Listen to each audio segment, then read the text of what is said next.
Todo esto es un pedazo del currículum del señor Peter, que no lo voy a leer.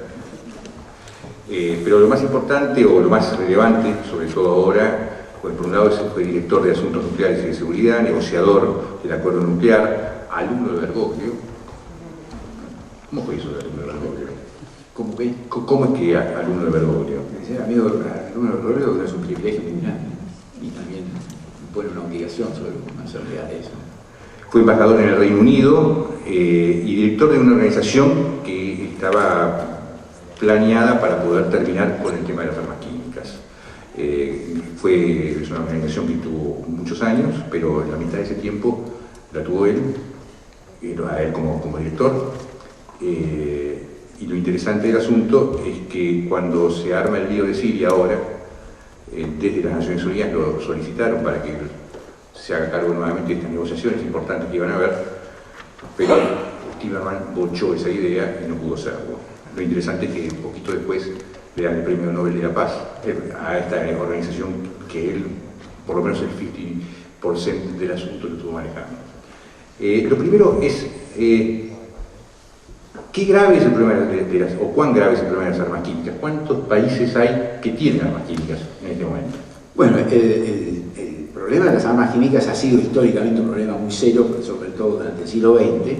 Ha disminuido notablemente gracias a la vigencia de la Convención para la Prohibición de las Armas Químicas y la existencia de la organización esta, que se llama la Organización para la Prohibición de las Armas Químicas, a la que se le ha dado el Premio Nobel, porque es la organización que ha verificado el cumplimiento asumido por todos los países de destruir todos sus arsenales bajo verificación internacional, pero de todas formas todavía quedan cantidades suficientes de armas químicas declaradas por los estados que son partes de esta convención y no declaradas por otros estados que todavía no son partes. ¿Cuántos son los que no son partes? Y no quedan 6 países no son partes. ¿Recuerda cuáles son? Sí, por supuesto, sí. Los 6 países son, en el Medio Oriente, Egipto, Israel. Siria no era hasta que pasó lo que pasó en el mes de septiembre pasado y, digamos, gracias a la iniciativa de Estados Unidos y de la Federación Rusa, decidió adherir al tratado y eliminar su arsenal.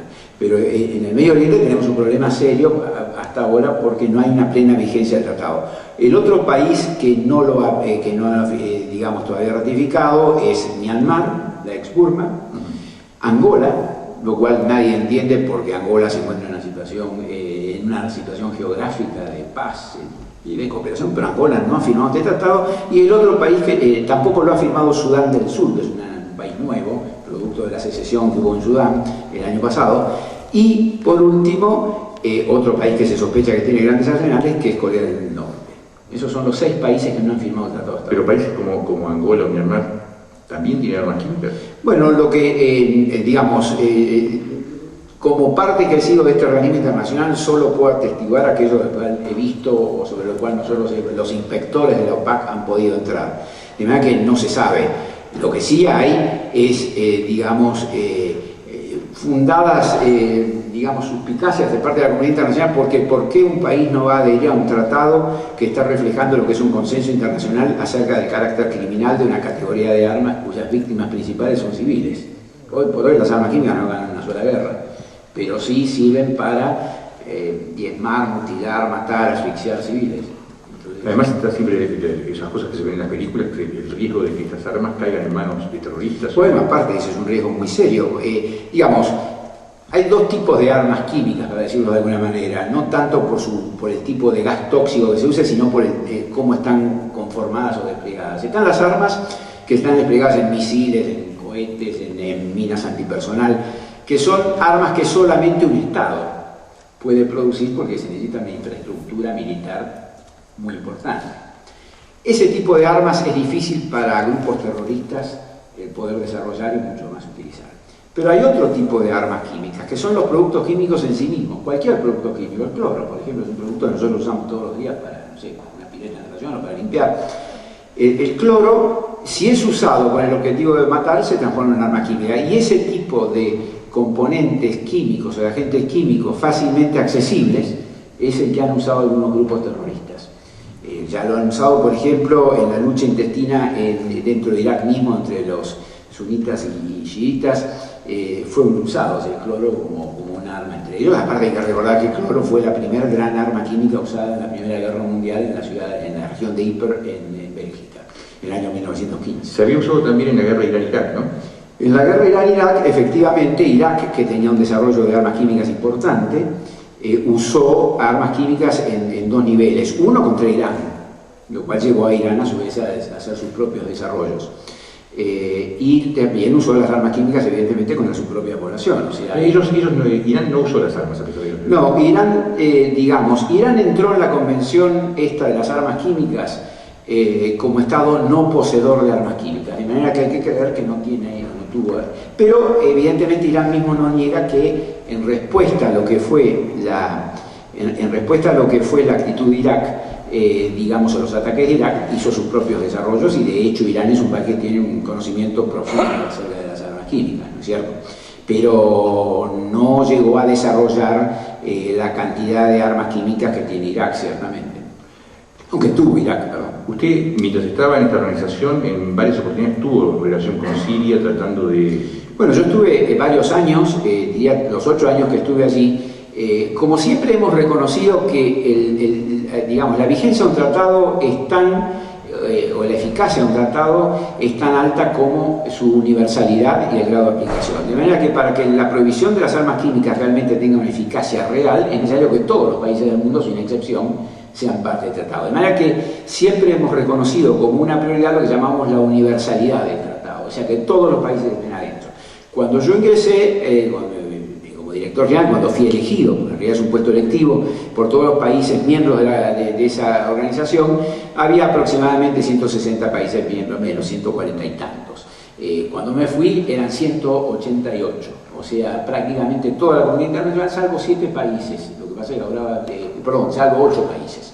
Lo que pasa es que yo me fui, Somalia y Siria entraron a la organización.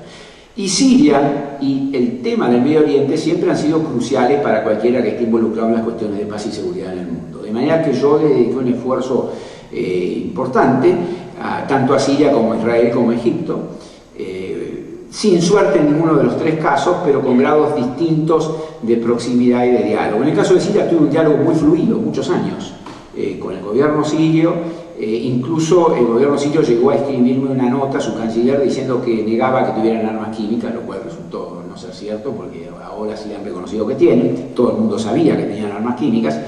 El problema central, tanto para Israel como para Egipto como para Siria, ustedes lo pueden imaginar, es la cuestión del Medio Oriente. O sea, allí Siria y Egipto han sostenido históricamente que Israel es poseedor de un arsenal nuclear importante, que ellos no tienen armas nucleares y que por lo tanto el ecualizador son las armas químicas, y que el desarrollo de armas químicas tiene que ver con eso. Lo cual yo personalmente, como director de este organismo, refuté sistemáticamente, porque digamos, las armas químicas no se equiparan a las armas nucleares, y en última instancia el no adherir a los tratados por parte de los gobiernos crea las condiciones para que pase lo que pasó en Siria. O sea, en Siria teóricamente el uso de armas químicas no era contra la ley, porque no habían adherido al tratado, y por eso pudo ser usado contra civiles. Cuando usted dice que no es equiparable, ¿qué significa que no es equiparable? Bueno, desde el punto de vista estratégico, digamos, el poder devastador de las armas nucleares, el poder catastrófico que tienen las armas nucleares, no es equivalente al de las armas químicas. Las armas químicas son consideradas armas de destrucción en masa, o sea, de una misma categoría que las armas nucleares, no por la igualdad en la capacidad de destrucción, sino simplemente porque tienen capacidad de producir daño indiscriminado. Y eso es lo que diferencia un arma de destrucción masiva de un arma que no es destrucción masiva y que puede ser direccionada contra un blanco militar, aun cuando produzca daño colateral. Entonces, lo que ha pasado es eso, un arsenal nuclear no es equiparable a lo que puede ser un arsenal químico, y de hecho, digamos, un problema central para alcanzar la paz en el Medio Oriente es la existencia de esta ecuación inconclusa en materia de armas de destrucción masiva. Yo supe por fuentes diplomáticas que se calculaba, y además salió algunos diarios también, de que se calculaba que Siria tenía arriba de 1000 toneladas. Sí, son 1000 toneladas de agentes químicos, es lo que ha detectado. Digamos, cuando Siria adhirió a la convención, yo estaba por casualidad ese día en La Haya, en el organismo, almorzando con mi con mi sucesor, y llamó el vicecanciller para decir que estaban depositando el instrumento de ratificación de accesión, porque en realidad técnicamente es una accesión, ya que Siria no firmó el tratado cuando se abrió la firma en 1993. Entonces, que iban a adherir, cuando un país hace eso, lo primero que tiene que hacer es, obviamente, asumir la obligación de destruir todo, las armas químicas, pero también transparentar todo su programa químico. Entonces Siria tuvo que declarar todas las instalaciones, todos los armamentos y todos los precursores químicos que estaban en su poder. Y eso, cuando es cuantificado, da la suma que has mencionado, que son 1000 toneladas de armas, de agentes tóxicos químicos, que pueden estar tanto desplegados en armamento como pueden estar depositados en contenedores de 1 tonelada o 2 toneladas, y que básicamente son gases llamados sarín, que es un gas nervioso, un gas que produce un disturbio muy grande, una perturbación muy grande del sistema nervioso de quienes lo inhalan, y también gas mostaza, que es el primer gran gas, también asfixiante pero lesionante, digamos, que se usó en la Primera Guerra Mundial. Eso declaró 1000 toneladas. De eso hay una parte que está, insisto yo, desplegada en cohetes y demás. También declaró lo que se llama categoría 2, tratados bastante técnicos, ¿no? Digamos, que son municiones que están preparadas para recibir agentes químicos y poder ser desplegadas. Entonces todo eso daba un total de 1300 toneladas, de las cuales 1000 eran estos precursores. Eso es lo que Siria ha declarado, eso es lo que se ha verificado antes del 1 de noviembre a través de una serie de inspecciones. Lo que se ha hecho también antes del 1 de noviembre es inutilizar desde el punto de vista práctico la capacidad siria de desplegar esto, de usar estas armas químicas, pero todavía están esas 1000 toneladas. Y esas 1000 toneladas ahora tienen que ser destruidas. Y en el acuerdo que llegaron Estados Unidos y Rusia, y que después fue asumido por el Consejo de Seguridad de Naciones Unidas y por el órgano ejecutivo de este organismo, de la OPAC, que trabajan en conjunto, se aprobó, digamos, el considerar si Siria podía o no concluir en menos de un año, porque en realidad han dicho que para mediados de 2014 esto va a estar eliminado. Esto va a ser aprobado, teóricamente, lo que se llama el Plan de Destrucción Sirio, ahora este viernes en La Haya. Y es una cosa bastante compleja, porque la destrucción de las armas químicas es mucho más complicada y cara que la producción de las armas químicas. Si las grandes potencias, que son las que realmente desarrollaron los grandes arsenales, la Unión Soviética y Estados Unidos durante la Guerra Fría, desarrollaron entre los dos 70.000 toneladas de armas químicas suficientes para matar a todos los habitantes de la humanidad 70.000 veces, más o menos. Si cuando, digamos, fabricaron estas armas hubieran sabido el costo y la complejidad que les iba a demandar la destrucción, seguramente lo hubieran pensado 2 veces. Destruir armas químicas, de acuerdo a esta convención, es un proceso altamente complejo porque tiene que ser hecho cuidando la vida, cuidando el medio ambiente y asegurando que la irreversibilidad del proceso de destrucción del arma. Esto significa que tienen que ser, para cuidar la vida, para cuidar la seguridad, tienen que ser hechos en plantas robotizadas. Son plantas de mayor complejidad que una planta nuclear, donde nadie puede tocar el agente químico y la ojiva que tiene el componente químico adentro tiene que ser desarmada, neutralizada, el agente químico tóxico tiene que ser desactivado. Todo esto es una cosa carísima, compleja, difícil. Rusia empezó y todavía no ha terminado, no cumplió incluso con los plazos que se había fijado en la convención, porque tendría que haberlo destruido todo antes de 2012, pero no por falta de voluntad política. Realmente Rusia ha destinado una cantidad enorme de recursos, con ayuda también de la Unión Europea. Yo celebro que estemos acá con patrocinio italiano, porque Italia es uno de los países que ha ayudado muchísimo en el marco de la Unión Europea a promover la causa de destrucción de las armas químicas rusas. Rusia lo ha hecho, pero todavía le queda por destruir aproximadamente el 30% de su arsenal. Y Estados Unidos, que tiene una capacidad financiera evidentemente inagotable, ha gastado cerca de 40.000 millones de dólares y todavía no puede destruir todo su arsenal, le queda un 8% de lo que declaró por ser destruido. A pesar de que, insisto, existe la voluntad. Y es porque también, cuando se firmó la convención, la gente pensaba que destruir las armas era bastante simple, digamos, es simplemente, incluso en la Academia de Ciencias de los Estados Unidos recomendó como tecnología la incineración. Se creaban estos grandes complejos insisto yo, de gran seguridad, típico, con los mismos niveles de seguridad que una planta nuclear, pero en última instancia lo que se hacía era quemar el agente químico. Pero a medida que ha ido pasando la década del 90, esto fue en la década del 90, pasó la década del 90, pasó la década pasada, la incineración se volvió absolutamente inaceptable para las comunidades donde las plantas de instalación estaban construidas.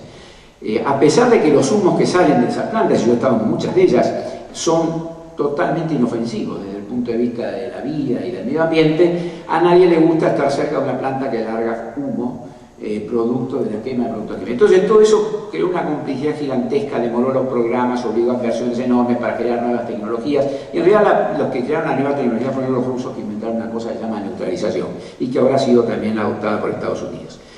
Todo esto, cuando uno piensa que Siria lo tiene que hacer, no, obviamente, Estados Unidos declaró 28.800 toneladas, Rusia declaró 40.000 toneladas, o sea, y Siria 1.000 toneladas, o sea, estamos hablando de una diferencia de clase muy importante, pero no en cuanto a la complejidad, todo tiene que ser hecho bajo los mismos parámetros, y en este caso, digamos, la responsabilidad le compete a un gobierno en el medio de una situación de guerra civil. De manera que esto es una cosa muy difícil, se van a adoptar soluciones extraordinarias, se está hablando de sacar las armas químicas de Siria y llevarlas, por ejemplo, a Albania, algunas de ellas, porque Albania tuvo un arsenal químico de un tamaño menor que el de Siria, pero tiene todavía las plantas de instalación, a pesar de que ha habido protestas en Tirana ayer y anteayer en contra de la posibilidad de que tengan esas armas.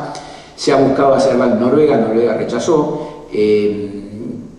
Hay que ver dónde, porque no son muchos los países que tienen las posibilidades de destruir armas químicas. India, que había declarado un arsenal químico similar en cuanto a volumen, o sea, 1.000 toneladas métricas, por parte de Asiria, demoró 10 años en destruir sus armas químicas, con instalaciones en medio de un país pacífico. De manera que es digamos, es un desafío gigantesco el que enfrenta en este momento la comunidad internacional y Siria para cumplir con el organigrama y el calendario que se han puesto de acuerdo.